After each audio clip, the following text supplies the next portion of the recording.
Hello YouTube. Now if you've seen any of my other videos, it's probably pretty obvious that I main Ayato. Since his first rerun is coming out though, along with Raiden, the question stands, is he still even worth pulling for? Now as a proud Hydro Supremacy Ayato player, this video might sound a bit biased, so to try to keep it fair in this video, I'm going to be laying out every single pro or con he has to his kit and character to maybe help you guys decide on whether you should even pull him or not. Before I get on though, did you guys know that 93.9% of you guys aren't subbed? The number is growing even larger and larger by the day, so if you enjoy my videos, then maybe hit the sub button. It helps out the channel a lot, and let's just say it's an early Christmas present to me, your friend. Maybe best friend. Smile. Anyway though, onto Ayato. Now as someone who's played him basically every single day for the last 269 days when his first banner came out, I can still say that without bias, he's still a pretty good character to pick up. First off though, I'm going to talk about his pros. Number one, he's Hydro, which could just be a personal opinion thing, but let me explain. Hydro, to me at least, is one of, if not the best element in the game simply because of how versatile it is. When it comes to team comps, you can make a Vaporized team with a Bennett and Xiangling, a Hyper Ayato team with Yunjin, a Freeze team with Rosaria, or maybe like Ganyu if you have her, Taser teams with Fischl and Beto, and now every single Bloom team like Hyper Bloom, Burgeon, or just the normal Bloom team, I guess, if you're a maniac. Nevertheless though, Ayato can really fit into every single one of those roles. I mean, yeah, he's not going to be the best Hydro character to put in for every single one of them, but they can all still work and deal pretty good damage. Number two is his elemental skill. Normally when I go through my plan for choosing a character I want, there's generally three main points that I look for. First off is character design. I wouldn't want to be playing a character every single day if I thought they looked lame. Next point would probably be how much damage they deal, and last would be how good they are in the open world. For example, a character like say Raiden, because she's coming out with Ayato, since she does basically 99% of her damage on her burst, to me she isn't really that good in the open world.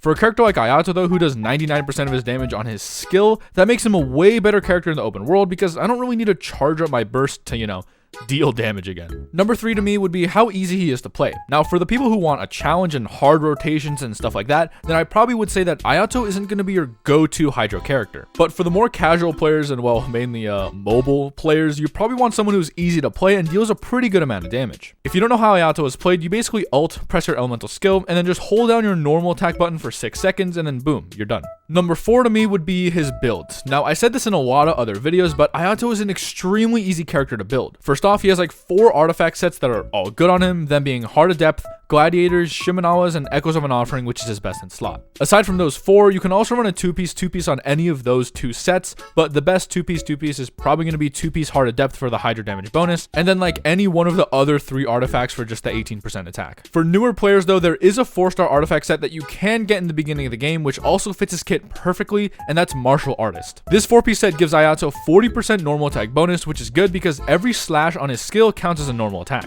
Aside from artifacts, he has some pretty good weapon options too. If you buy the battle pass, the black sword is going to be the best 4-star option in most case scenarios, but if you don't buy the battle pass and are free to play, the sword Kaigatsurube Ishin, or well, the one you get in Kazuha's story quest, is going to be your best free to play option. If you're a whale and wondering about 5-star options though, I guess his best in order, in my opinion at least, is Harangapaku Futsu at number 1, number 2 would probably be Jade Cutter, and last would probably be Mist Splitter. Other than those, I wouldn't use any of the other options unless you're watching this video in the future and have Alhaitham's sword, which probably is a good option on him as well, only because of the crit stat stick, but the passive is kind of bad because you don't build any EM on your Ayato. Alright, now enough of the good, we're on to his cons. First off, his playstyle. Now it's been almost 9 months since his release, and I gotta say he's getting a little boring. I mean, anything every day for almost 9 months straight would obviously get boring, but as a person who likes hard rotations and difficult combat, the holding down mouse one for 6 seconds can get a little repetitive. His next con would probably be he's too versatile. What I mean by that is he's not going to be your best in slot for every scenario. So if you're looking to improve your national team, for example,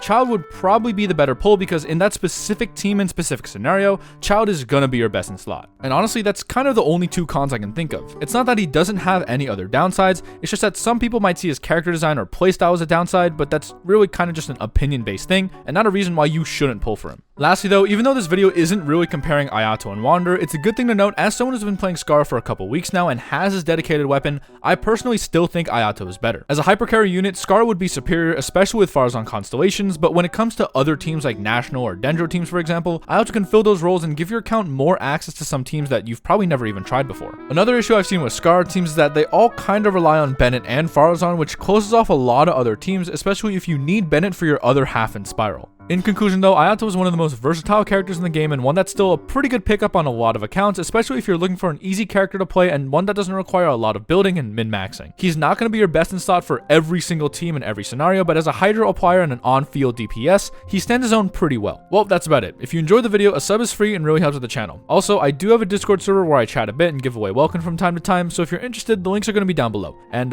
yeah, video done. Pull Ayato because I said so, and you're not going to regret it. Okay, bye.